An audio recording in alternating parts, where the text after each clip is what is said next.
परमेश्वराच्या सामर्थ्य नावामध्ये प्रगटीकरणाचं गहन शिक्षण घेणाऱ्या प्रत्येकांचे मी मनापासून स्वागत करत आहे.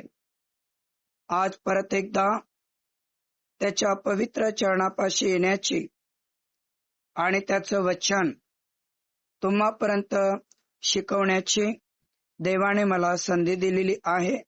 याबद्दल मी परमेश्वराची स्तुती करतो. चला, प्रगटीकरण अध्याय 5 आणि वचन 11 आणि वचन 12 कडे आपण आपलं लक्ष केंद्रित करणार आहोत. तेव्हा मी पाहिले तो राजासन, प्राणी व वडील यांच्या भोवती अनेक देवदूताची वाणी ऐकू आली आणि त्यांची संख्या आयुत्यांची आयुत्ते व शस्त्रांची शस्त्रे होती.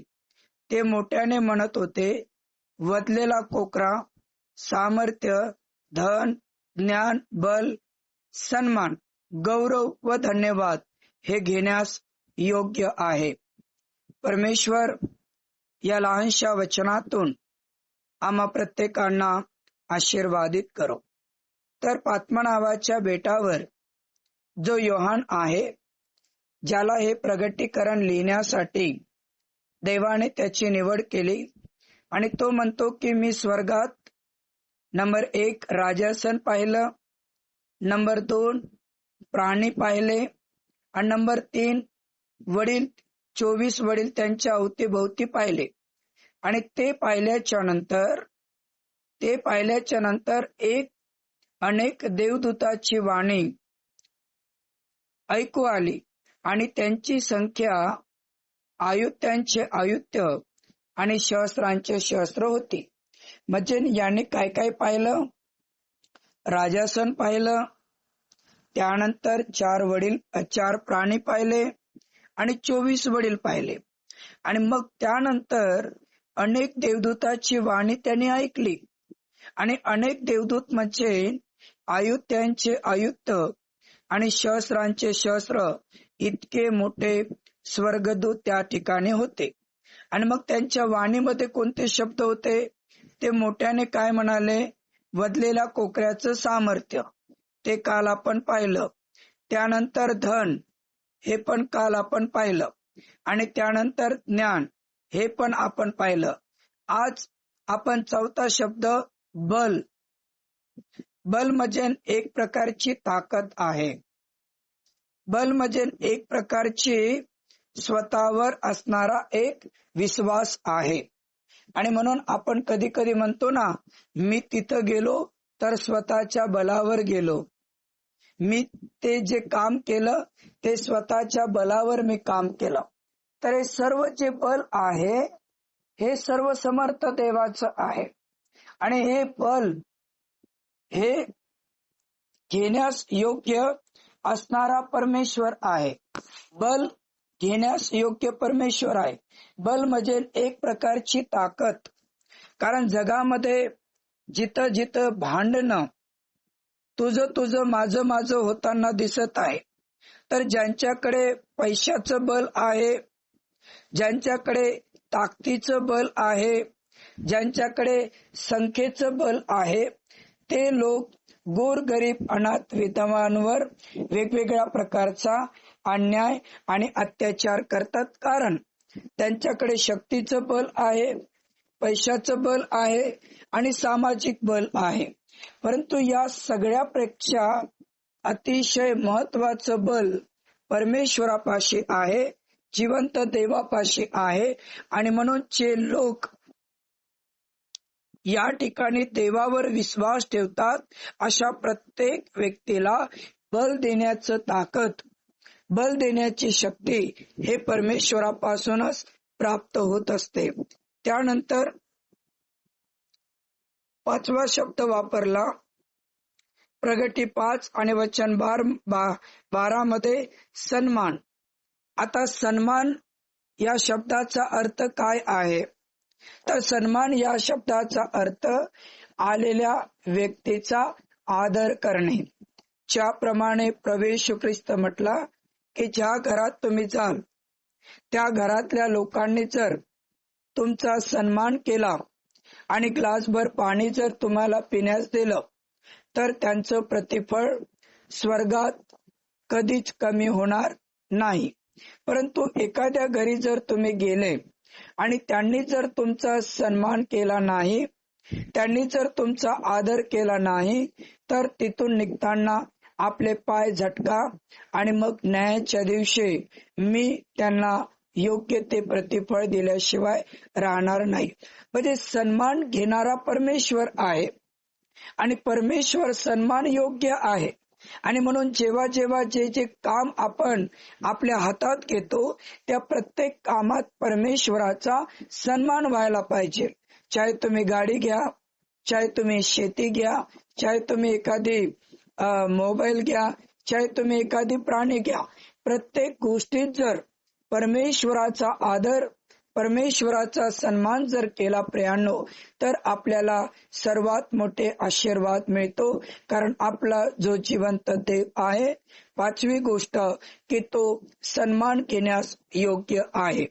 त्यानंतर सहावी गोष्ट प्रगटी 5 आणि वचन 12, गौरव घेण्यास तो योग्य आहे. गौरव घेण्यास तो काय आहे? योग्य आहे. कारण आज समाजात आपण पाहतो एखादी गोष्ट मनुष्य ज्यावेळेस करतो त्यावेळेस तो सगळ्या प्रकारचं श्रेय स्वतः घेण्याचा प्रयत्न करतो. मी त्यांना असं केलं, मी त्यांना तसं केलं, मी त्यांच्यासाठी असं केलं, मग त्यांनी माझं नाव घ्यायला पाहिजे, त्यांनी माझं कौतुक करायला पाहिजे, त्यांनी माझा जय जयकार करायला पाहिजे. अशा पुष्कळ गोष्टी आपल्याला उजवी डावीकडे पाहायला मिळतात. परंतु गौरव परमेश्वराचाच आहे. कारण योहान 11 आणि वचन 40 सांगते, तू जर देवावर विश्वास ठेवशील तर देवाचा काय पाहशील? गौरव पाहशील. तू जर देवावर विश्वास ठेवशील तर देवाचा काय पाहशील? गौरव पाहशील. म्हणजे गौरव घेण्यास योग्य असा परमेश्वर आहे, त्याचं नाव प्रभू येशू ख्रिस्त आहे. आणि त्यानंतर सातवा जो शब्द त्या ठिकाणी वापरण्यात आलेला आहे तो सातवा शब्द आहे धन्यवाद. धन्यवाद घेण्यास सुद्धा योग्य तो परमेश्वर या ठिकाणी आपल्याला दिसत आहे. धन्यवाद म्हणजे परमेश्वराचा धन्यवाद आपल्या जीवनाद्वारे व्हावं. परमेश्वराचा जय जयकार आपल्या जीवनाद्वारे व्हावं अशीच देवाची इच्छा आहे. कारण योहान 4:24 देव आत्मा आहे आणि ज्यावेळेस त्याचे उपासक आत्म्याने आणि खरेपणानं त्यांचा धन्यवाद करतात, त्यांचं स्तवन करतात, त्यांची आराधना करतात, त्यावेळेस परमेश्वर आपले स्वर्गीय आशीर्वाद देऊन त्यांना आशीर्वादित करत असतो. आणि म्हणून या ठिकाणी प्रियांनो, स्वर्ग उघडलेलं असताना राजासन त्या जवळ असणारे 4 प्राणी 24 वडील यांच्या मधोमध जी वाणी निघाली ती अनेक स्वर्गदूतांची होती. आणि ते स्वर्गदूत आयुत्यांचे आयुत्य आणि सहस्रांचे सहस्र असे होते. आणि ते त्या ठिकाणी बल, सन्मान, गौरव आणि धन्यवाद या सर्व गोष्टी घेण्यास परमेश्वर योग्य आहे अशा प्रकारे त्यांनी त्या ठिकाणी देवाची स्तुती आणि देवाची आराधना केलेली आपल्याला दिसत आहे. मग आज तुम्ही आणि मी त्याच परमेश्वराचे लेकर नाहीत का? तुम्हाला आणि मला त्याच जिवंत देवाने निवडलं नाही का? मग आयुत्यांचे आयुत्य, सहस्रांचे सहस्र स्वर्गदूत जर परमेश्वराचा धन्यवाद करतात, परमेश्वराची स्तुती करतात, परमेश्वराचा जय जयकार करतात, तर तुम्ही आणि मी त्याच देवाची लेकरं आहोत. तर आपल्या जीवनाद्वारे परमेश्वराची आराधना होणे, आपल्या जीवनाद्वारे त्या जिवंत देवाची उपासना होणे अतिशय महत्वाचं आहे. कारण आपण प्रभू येशू ख्रिस्ताच्या गुप्त आगमनात देवाच्या राज्यात जाणारे लोक आहोत. जगात जे आहे ते जगिक लोक आहेत, परंतु या जगातून ज्या देवाने तुमची आणि माझी निवड केलेली आहे, तुम्हाला आणि मला जे वेगळं केलेलं आहे, त्याच्या पाठीमागचा जो सर्वात मोठा उद्देश आहे, तो उद्देश म्हणजे परमेश्वराची स्तुती आणि परमेश्वराची आराधना होय. देवबाप या वचनाच्या द्वारे आम्हा प्रत्येकांना आशीर्वादित करो. आज माझा घसा मला बिलकुल साथ देत नाही आणि माझ्या पोटामध्ये पण थोडस दुखत असल्यामुळे मी हा संदेश थोडक्यामध्ये आवरलेला आहे. प्रार्थना करूया. सामर्थ्यवान पवित्र परमेश्वरा, आकाश आणि पृथ्वीच्या निर्माण करत्या आमच्या गौरवशाली बापा, मान महिमा गौरव सन्मान सदा सर्वदा प्रभू आम्ही केवळ तुला आणि तुलाच देत आहे, कारण तू राजांचा राजा आणि प्रभूंचा प्रभू आहेस. तुझी दया आणि तुझी करुणा परमेश्वरा आम्हावरती आहे, याबद्दल आम्ही मनापासून प्रभू तुझी स्तुती आणि प्रशंसा करतो. आज हे प्रगटीकरणाचं शिक्षण घेणाऱ्या प्रत्येकावर परमेश्वरा तुझा विपुल आणि मोठा आशीर्वाद तू दे. त्यांचं कल्याण कर, त्यांना सुखी कर, त्यांना आनंदित कर आणि तुझाच गौरव कर. प्रभू मी आणि माझं जीवन तुझ्या हातात समर्पित करीत प्रार्थना येशूच्या नावात केली बाप्पा, ऐकाने स्वीकार कर. आमेन. हे आमच्या स्वर्गातील पित्या, तुझे नाव पवित्र मानले जावे, तुझे राज्य येऊ, जसे स्वर्गात तसेच पृथ्वीवर तुझ्या इच्छेप्रमाणे हो.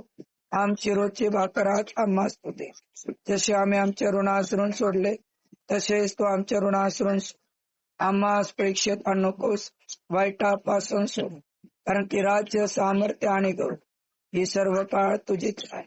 आमेन. आता परमेश्वराचं प्रेम, प्रभू येशू ख्रिस्ताची कृपा आणि पवित्र आत्म्याची सहभागिता आम्हा सर्वांबरोबर राहो. आमेन. आमेन.